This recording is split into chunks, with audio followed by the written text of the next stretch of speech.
Hi friends, welcome to the channel Learning R is Fun.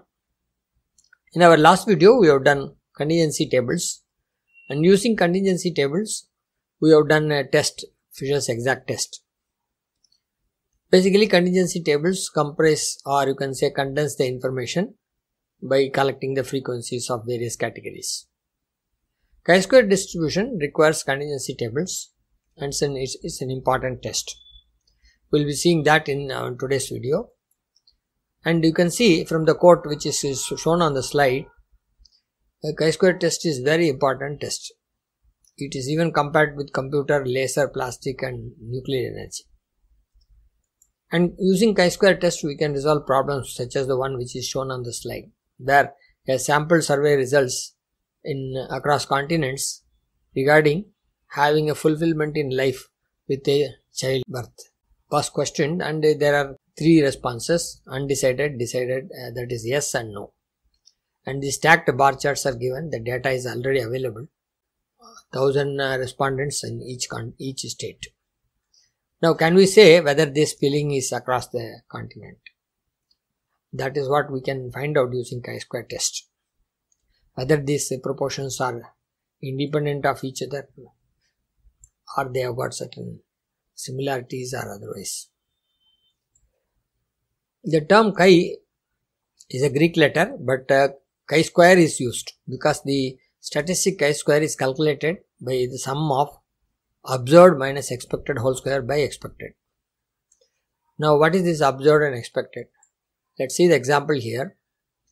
Here in the first table, we have got observed table where those male and female supporting Republicans and Democrats and others. Now, expected is calculated out of this only. First we find out the margins, and then after finding the margins, then we find out the individual percentages. Say for example, the percentage equivalent to 26 in the first table, expected value is 20.24. This 20.24 is obtained by multiplying 46 and 44 divided by 100. Similarly, you get other percentage. Now, once you get a chi-square value, then you can find out using null hypothesis whether the political parties are independent upon the gender, or a particular gender is favorable to a particular party. Chi-square can be applied for goodness of fit, independence test and homogeneity test. The test is same, that is the statement in R you give is same, but the way in which you interpret the results based on the samples you have given is going to be different. Let's do the RStudio problems to get more insight into this. For today's session, I have taken some examples, and the code is in the left hand side in the editor as usual. We will start with the goodness of fit test. Here we are rolling a die. We know in a dice, if you see, there are 6 faces, and then each face is equally likely. So if you throw a dice and then note down the face and you keep doing it, after some time you will have the frequencies for each of these face. So such a distribution is given here. I am keeping in frequency 1. Now the probabilities for each face is same, that is 1 by 6. So we will note down the probabilities as 1 by 6, which can be written as repetition of 1 by 6 times, or we can have a concatenation of 6 ones and divided by 6. So in either case you get the probabilities like this. So we have got the probabilities and we have got the actual frequencies. Now the question is whether the frequencies are according to these probabilities. So we are applying a chi-square test to find out, and we get a p-value 0.24, which is greater than 0.05. which means that null hypothesis is accepted. Null hypothesis in this case is that the dice is fair. The die is fair means what? All faces have got equal likely occurrences. Say for example, in this case, one particular case is 27, slightly above the other, and 36 seems to be far away. But despite that, the die is still considered as fair die. Okay, let us see the structure of this chi-square test. So we are getting in the chi-square test a list of 9 values, out of which one value is p dot value. That is the probability which was reported. Now what we'll do, we'll see in the instant case we have seen 36, right? Now let's say if we keep changing the values from 36 to 37, 38 or 35, 34 like that, what happens to the probability? For that, instead of repeating it number of times, we will put them in a for loop. For x in 30 colon 45, that means x will take the values 30 to 45, and in the frequency we will say this is x. So this x will keep changing from 30 to 45, and we will put a cat function where we combine these values. P value for x, that is the number which you gave here, 30 and 31 like that, is then chi-square test dot test and frequency, then P is props. If you say, you get this list. In this list you want to take this value, P value. So you say member P value, comma, for a mean of, that is when you take the average of this, then what is the average? So mean of frequency, and then we put a new line. So let's execute this and see what happens. So you got, you can see here, when the value of x is 30, we are getting 0.7, that means the null hypothesis is accepted, the die is fair. The die is fair even for a number as high as 40. So even if one particular phase is coming, say in this case the number 6 is coming 40 times, despite that, when the average is only 25, despite that you see the probability is 0.06. That is, you still accept the null hypothesis that the die is fair. However, when it becomes 41 or 42 and more, you see the probabilities are less than 0.05. That means for 95% confidence interval, the maximum one particular phase can happen is 40 in this case. So after that, when you get more number of occurrences, the die is no longer a fair die. That is what the chi-square test is telling. Okay, now let's move on. I'll clear this screen. Yeah. Let us do the chi-square test for independence. So in this problem, we have got a data set, seat belt and status of injuries. So when somebody was wearing a seat belt and when they were not wearing the seat belt, so what was the type of injuries? None, minimal, minor, major. So we got this data. Let us combine this data here and then put them together. Now let us see what is this DF1. We are getting with belt, this is the data, and without belt, this is the data. Now whether with belt and without belt, these data are independent. That is what we are asking. Whether there is a difference between these two or they are independent, there is no connection between them. So we apply a chi-square test and we get a probability of 8.6 into 10 to the power minus 13, which is very, very less, which means we reject the null hypothesis. That means wearing a belt definitely is effective.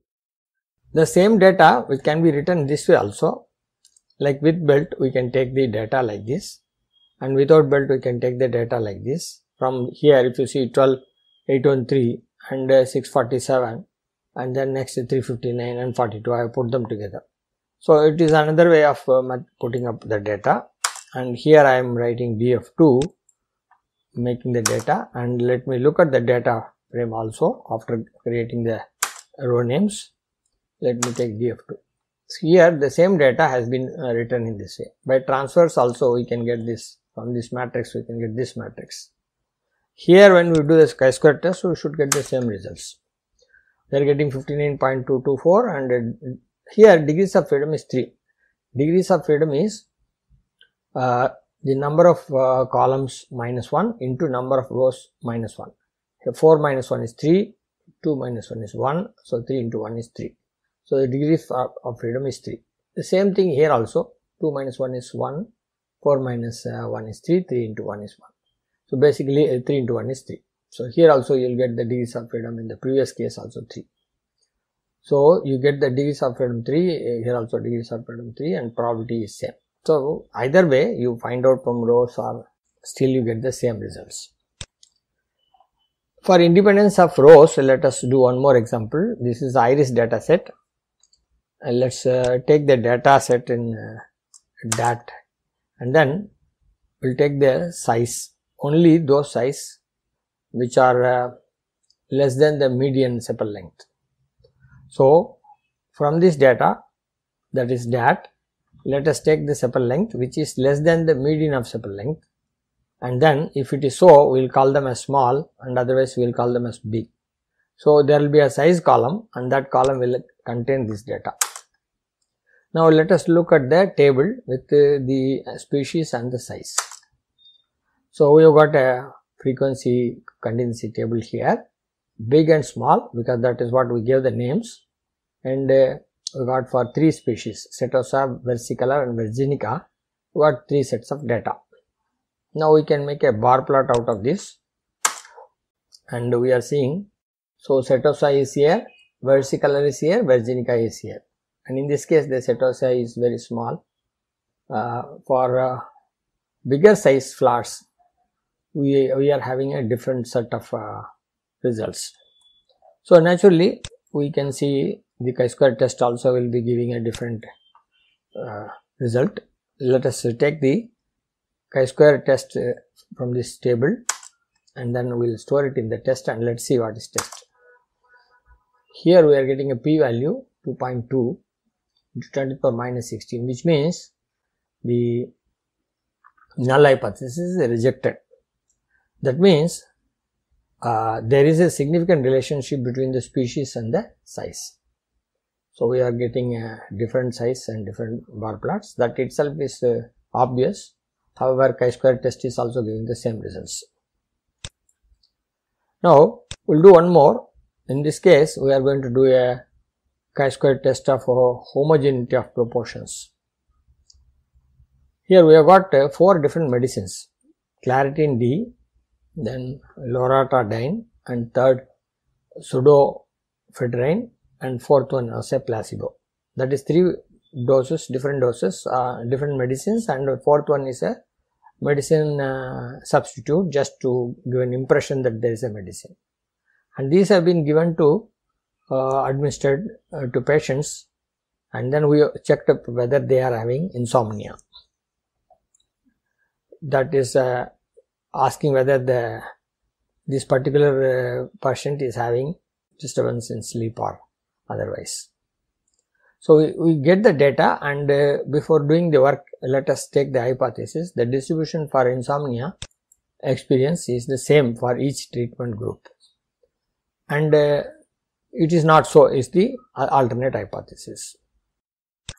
Okay, let's take the observed data. The observed data is here. So we got a matrix here. Let us look at the observed data. We are having 2 sets of data. One is saying yes, other one is saying no. Okay, now after giving the column names and then row names, let us look at this observed data again. We are having 3 different medicines and a placebo and yes and no. So we have got a contingency table here. Now we will take the chi-square test.